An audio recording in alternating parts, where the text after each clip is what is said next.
종교적 쾌락주의에서 깨어나 온전한 헌신으로 나아가시기 바랍니다.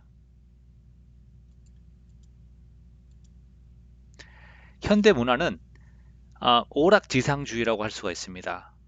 뭘 하든지 재미가 있어야 하고 사람들이 또 재미없는 것은 값어치가 없다 이렇게 생각을 합니다. 그래서 학교도 재미있어야 하고 교회도 재미있어야 합니다. 재미를 추구하는 것이 나쁘진 않지만 자칫하면 그렇게 하다가 십자가의 메시지를 희석시킬 수가 있고 그것이 어, 주님의 즐거움을 또 복음의 능력을 알지 못하게 하는 경우가 됩니다. 그렇게 되면 큰 문제가 되죠. 그럼에도 불구하고 사람들은 스스로 신실한 또 믿음이 좋다 이렇게 말하게 됩니다. 이사야 58장에는 하나님께서 그의 백성들이 종교적 쾌락주의에 빠져 있고 거기서 깨어나서 온전한 헌신으로 나아가길 원하십니다. 자, 이사야서 말씀해 보면 53장에서 그 종의 희생이 있고 그래서 죄 용서가 확증이 되고 그리고 열방을 또 시온으로 부르시는 그러한 것이 55장에 나오죠. 그러니까 58장에 있는 온전한 헌신으로 구하는 이 메시지는 우리가 성화의 과정이라고 이해할 수가 있겠습니다. 구원받은 후에 참된 헌신으로 나아가야 하는 그의 백성들에게 하나님께서 주시는 메시지인 것이죠. 58장 1절에 보면 영혼을 깨우는 나팔 소리 같은 그러한 외침이 나옵니다. 이사야 58장 1절 크게 외치라 목소리를 아끼지 말라 내 목소리를 나팔같이 높여 내 백성에게 허물을 야곱의 집에 그들의 죄를 알리라. 여기 트럼펫이라고 생각할 수가 있는데요. 트럼펫은 아주 시끄러운 악기예요. 아파트에서 트럼펫을 연주할 수 없습니다. 주님께서 그의 백성들에게 마치 트럼펫 같은 그런 큰 소리로 외치기를 원하십니다. 왜 그렇죠? 네, 그들이 자기의 생각과 자기가 옳다는 것에 또 그렇게 신앙생활 하는 것에 너무 몰두해 있기 때문에 하나님의 메시지를 들을 수 없게 되는 것이죠. 이러한 성향이 바로 나중에 예수님을 십자가에 못 박아 죽게 하는 그런 데까지 이르렀죠. 하나님께서는 때로는 영적으로 기머거린 우리들을 하나님의 메시지를 듣게 하기 위해서 고통이라는 그런 메가폰을 사용하십니다. 자, 그들의 죄는 무엇일까요? 또 우리의 죄는 어떤 것이 있겠습니까? 그들이 하나님을 구한다고 금식을 하면 그 과정에서도 궁극적인 목적은 자기 만족이었습니다. 우리가 매일매일 성경을 읽고 기도하지만 그것이 내가 해야 하는 귀찮은 일 하나 처리한 것, 혹은 교회를 섬기고 또 복음을 전하는 것이 나의 온전한 만족을 위해서 한다고 한다면, 그것이 주님을 섬기는 목적의 전부라고 한다면 그것은 온전한 헌신이 아닌 것이죠. 그들이 날마다 나를 찾아 나의 길 알기를 즐거워함이 마치 공의를 행하여 그의 하나님의 규례를 버리지 아니하는 나를 같아서 의로운 판단을 내게 구하며 하나님과 가까이 하기를 즐거워하는도다. 그들이 매일 하나님의 말씀을 읽고 또 가까이 하기를 원하지만 이것이 다 즐거워함. 예. 여기서 보면 즐거워한다는 이 표현 히브리어로 하페츠라는 단어를 쓰고 있는데 그것은 어떤 즐거움인가 하면 내가 무엇인가 소원하는 것, 가지고 싶은 것을 얻었을 때 느끼는 그러한 즐거움이에요. 돈을 많이 벌었거나 아니면 새로운 차를 샀거나 아니면 원하는 직장에 들어가게 되어서 아니면 승진을 해서 얻게 되는 그러한 즐거움. 그러니까 무엇을 소유함으로써 얻게 되는 즐거움이죠. 자, 여러분은 이렇게 질문할 수가 있습니다. 아니, 그 목적이 내가 무엇을 바라기 때문에 하나님께 그러니까 바라든 바라지 않든 하나님께 기도하는 것은 좋은 일 아닌가요? 근데 2절 말씀을 보니까 그죠? 마치 다른 사람들은 그러는 우리를 보고 믿음이 있다라고 생각을 하지만 우리 속에 감춰진 동기가 무엇입니까? 예, 자기 만족이라는 것입니다. 자, 그러면 우리가 어떻게 내 속에 우리의 헌신과 종교적 열심 가운데 그 숨겨진 그러한 동기가 있는지 어떻게 알까요? 3절에 우리가 금식하되 어찌하여 주께서 보지 아니하시오며 우리가 마음을 괴롭게 하되 어찌하여 주께서 알아주지 아니하시나이까 하느니라. 예, 이것이 이제 그렇게 금식하고 기도하고 또 교회를 열심히 섬겨도 하나님께서 왜 내 기도를 응답하시지 않습니까? 왜 내 마음은 여전히 답답한 가운데 있고 하나님과 채널이 막힌 것 같습니까? 라는 그런 질문을 하는 거죠. 그때 하나님이 말씀하십니다. 보라, 너희가 금식하는 그날에, 그 당일날에 여전히 너희는 너희의 즐거움을 구하고 너희의 하인들에게 온갖 일을 시키는도다. 하나님을 섬기는 일에 열심이지만 동시에 여러분이 싫어하는 그 어떤 사람에게 아주 나쁘게 대합니까?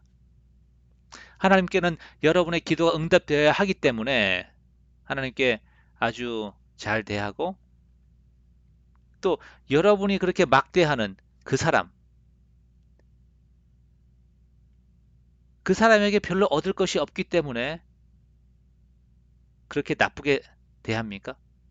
만약 그렇게 한다면 하나님을 향하여서 자신을 겸비하고 하나님께 간구하는 이것은 어쩌면 온전한 헌신이 아닌 것입니다. 왜냐하면 궁극적으로 내 마음속에 있는 자기 만족이라는 그런 욕구가 자리 잡고 있기 때문이죠. 3절에 보니까 너희가 금식하는 그날에 아침에 교회에서 주님을 노래하고 십자가의 은혜를 감사하다가 오후에 돌아와서 가족에게 또는 이웃에게 또는 보기 싫은 그 친구에게 나쁜 말을 한다는 것은 우리 안에 자기 만족이라는 그러한 더러운 욕망이 있다는 것입니다. 4절에 계속하기를 너희가 금식하면서 논쟁하고 다투며 삿대질하면서 내가 옳다는 것을 주장하느냐? 주일날에는 최소한 그렇게 하지 마시기 바랍니다. 보라, 오늘 금식하는 것은 정말로 나를 구하는 것이 아니고 바로 너의 목소리를 상달하게 하려는 것이 아니냐 이렇게 얘기하는 거죠. 바로 금식하는 것이 하나님께 헌신하는 것이 네가 원하는 바를 이루기 위해서 하는 것이다 이렇게 말씀합니다.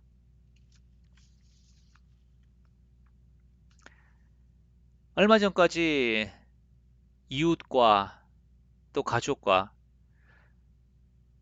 내가 옳다는 것을 증명하기 위해서 그렇게 논쟁하고 또 말다툼하였습니다. 그러다가는 교회에 와서는 어떻게 하죠? 하나님 앞에 무릎을 꿇고 무릎은 꿇었지만 여전히 하나님으로 하여금 어떻게 하면 하나님이 내 기도를 응답하게 할 것인가? 그러니까 하나님과 다시 또 논쟁하는 거예요. 예, 말투는 그렇지 않지만. 그래서 다투든지 아니면 금식하든지 목적은 무엇입니까? 똑같습니다. 자기 만족이죠.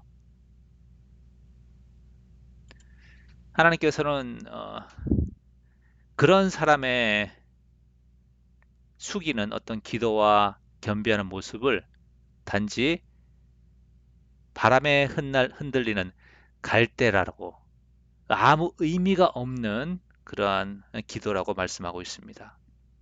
그리고 그런 것을 여호와께서 받지 않으신다고 합니다. 자, 그러면 하나님께서 연락하시는 금식은 무엇입니까? 6절, 7절을 보면 압제 당하는 자를 자유케 하라 이렇게 말씀하고 있습니다. 6절에 보면 그런 중복적으로 그 말씀을 하죠. 자유케 하고 결박을 풀어주고 멍에를 꺾고 그리고 7절에서는 나눠주고 섬기고 도와주라 이렇게 말합니다. 자, 이것이 왜 금식일까요?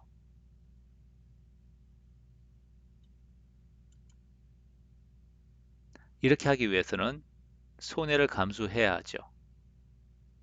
나의 물질과 시간과 혹은 내 자존심 내려놓는 그걸 감수를 해야 되기 때문에 금식의 삶이 되는 것입니다.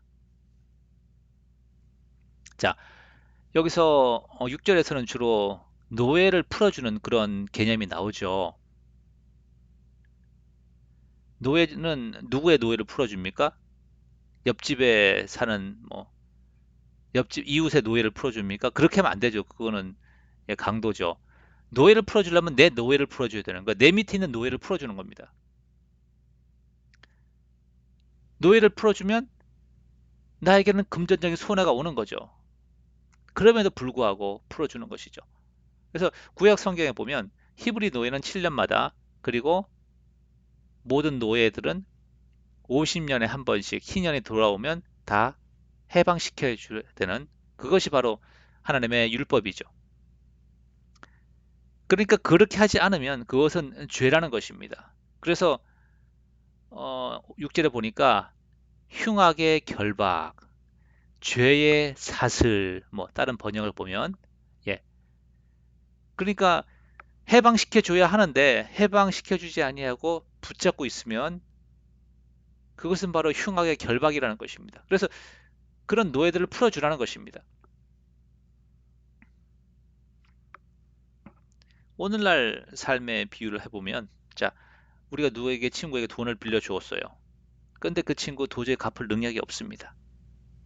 그 친구 나를 만날 때마다 돈 빌린 것 때문에 힘들어하고 또 미안해서 잘 말도 못 붙이고 그렇게 합니다. 자, 그때 어떻게 하면 그 친구의 짐을 덜어주겠습니까? 예, 빚을 탕감해 줘야죠. 그것이 바로 여기서 말하는 참된 금식인 것입니다. 그렇게 하면 주님께서 응답하신다고 8절 9절에서 신신당부 예, 말씀하고 있습니다. 내가 부를 때에 응답하겠고 부르짖을 때에는 내가 여기 있다 하리라. 네, 말씀 이렇게 약속하시죠. 자, 그러면 우리가 나의 욕구와 나의 원하는 것을 먼저 추구하지 아니하고 압제당하는 자들을 해방시키고 그들의 만족을 위해 나의 삶을 사용하면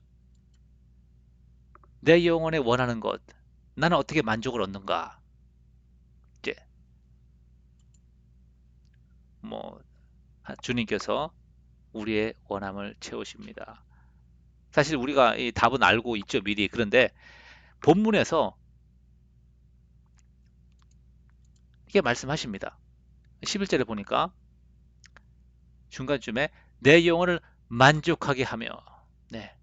주님께서 우리의 영혼을 만족하게 하신다는 약속이죠.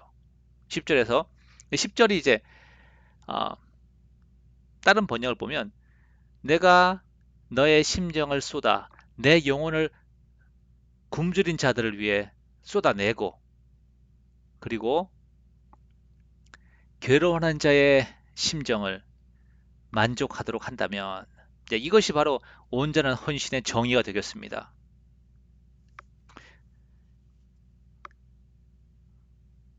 얽매인 자들, 사슬에 눌린 자들을 해방시키는 정도가 아닌 그들이 기쁨으로 만족할 때까지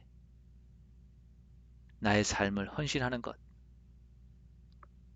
그것이 하나님의 일이죠. 그것이 하나님의 일인데, 우리가 나를 희생해서 하나님의 일을 감당할 때에 바로 하나님의 영광이 우리를 에워싸고 우리를 비추는 것입니다. 그래서 12절에 이렇게 말씀하시죠. 우리가 바로 너를 일컬어 무너진 데를 수보하는 자라 할 것이며, 우리가 하나님의 자녀가 될 것이라는, 마태복음 5장에 보면 이렇게 말씀하시죠.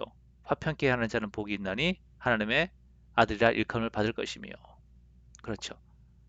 하나님께서 하시는 일이 화평케 하시는 일입니다. 그러니까 우리가 화평케 하면 하나님의 아들이라 일컬음을 받는 것이고, 하나님께서는 구원자가 되시기 때문에 우리가 영혼을 구원하는 일에, 우리가 영혼을 구원해서 그들에게 참된 만족을 알게 하는 일에 우리의 삶을 헌신하면 우리가 하나님의 사자라는, 하나님의 일꾼이라는 그러한 영광스러운 칭호를 얻게 되는 것이죠.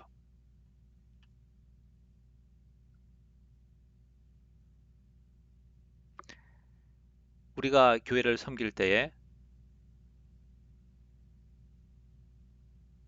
우리의 섬기는 열심으로 인해서 다른 영혼들이 실족하지 않도록 해야 합니다. 왜냐하면 우리가 무엇을 하든지 한 영혼 한 영혼을 한 영혼을 세우고 그 영혼으로 하여금 하나님의 선하심과 그 은혜 가운데 살게 하는 것이 우리의 섬김의 궁극적인 목적이기 때문에 그렇죠. 자, 제가 이렇게 말씀을 전하니까 우리 중고등부 아이들의 중에 하나가 이렇게 질문해요. 누가 그렇게 온전한 헌신을 할 수 있겠습니까? 많은 크리스천을 보아도 어, 자기가 원하는 것, 또 혹은 또 물질과 이런 것 때문에 씨름하고 살아가는데 매일매일 회개해야 될 것 같다고? 네, 맞습니다. 또 하나는 우리가 볼 것은 하나님께서 이 본문에서 하시는 말씀이 너희가 평상시에 너희가 원하는 것을 하고 어, 그런 삶을 그 본성이기 때문에 살아가지만 그래도 금식 기도할 때 금식 기도 기간 그때만은 예, 네가 원하는 것을 제쳐두고 하나님이 원하시는 것 또 압제된 자를 자유케 하는 그 일에 내 삶을 살아라 이렇게 말씀하시는 것이죠. 그래서 이제 58장 뒤에 부분은 안식일에 대해서 안식일 계명에 대해서 나옵니다. 하나님께서 안식일 계명을 주신 것은 바로 우리의 본성이 이게 정말 이것이 크리스찬들 얘기입니다. 내 자신의 어떤 죄된 욕구에서 나오는 것인지 아니면 성령에 감동하시는 것이 잘 몰라요. 예, 잘 모릅니다. 명확할 때도 있지만 그래서 안식일 계명을 주심으로 안식일 계명을 통하여서 자기를 부인하고 자기를 부인한 것이 어떤 것인지 알고 또 주님의 기쁨을 알아가는 것이죠. 그러면서 예, 성화의 과정을 가는 것입니다. 13절에 이렇게 말하죠. 만일 안식일에 내 발을 금하여 내 성일에 오락을 행하지 아니하고 너의 즐거움을 구하지 아니하고 안식을 일컬어 즐거운 날이라 여호와의 성일을 존귀한 날이라 하여 이를 존귀하게 여기고 내 길로 행하지 아니하며 내 오락을 즐거움을 구하지 아니하며 사사로운 말을 하지 아니하면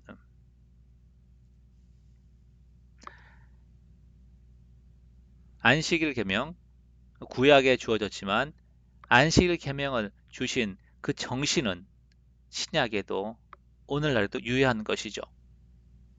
안식일 계명의 핵심은 무엇입니까? 바로 자기 부인의 삶을 연습하는 것입니다. 안식일을 지킨다고 하면서 주의를 거룩하게 지킨다고 하면서 자기 부인의 삶과 겸손한 자세가 없으면 그것은 예, 안식일 계명을 지키는 것이 아니죠. 어떻게 안식일 계명을 지키겠습니까?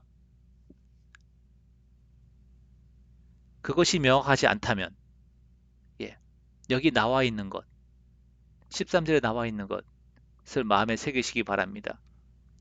평소에 주중에 하던 일을 하지 아니하고 주님과 함께 더 많은 시간을 보내고 주일 예배 빠지지 아니하고 예, 그래서 주님의 뜻을 더 알기 전까지 그렇게 하시기 바랍니다.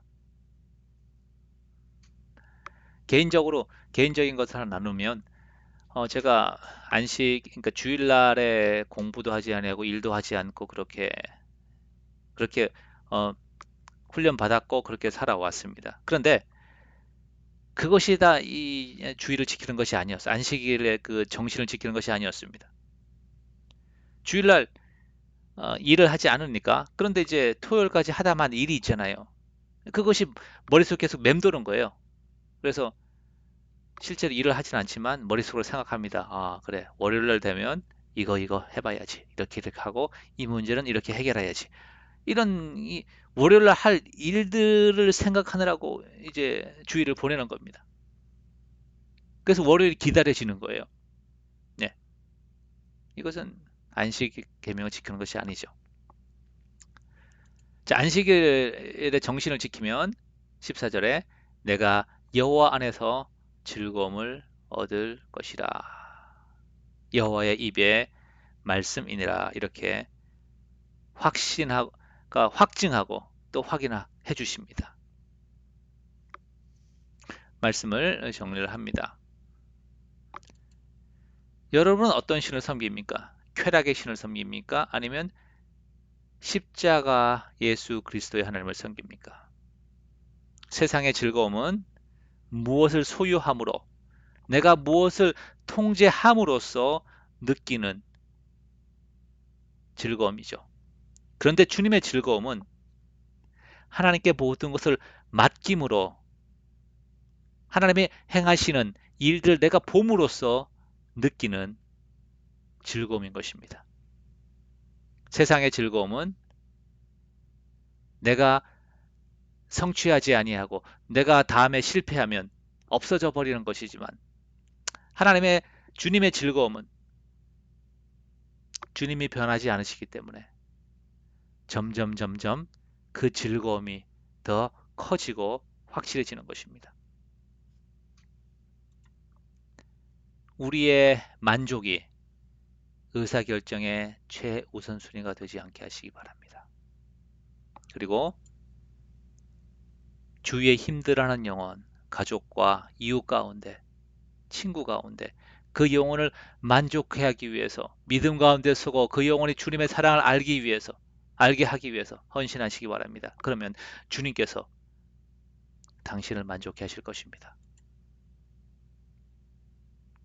안식일 그 계명을 지킴으로써 내 자신의 인간적인 욕구와 그런 생각들을 분별하고 다스리는 법, 그리고 주님의 기쁨을 아는 것을 배우시기 바랍니다. 그럼으로써 우리가 성화에 한 발짝 한 발짝 나아갈 수가 있는 것입니다. 감사합니다.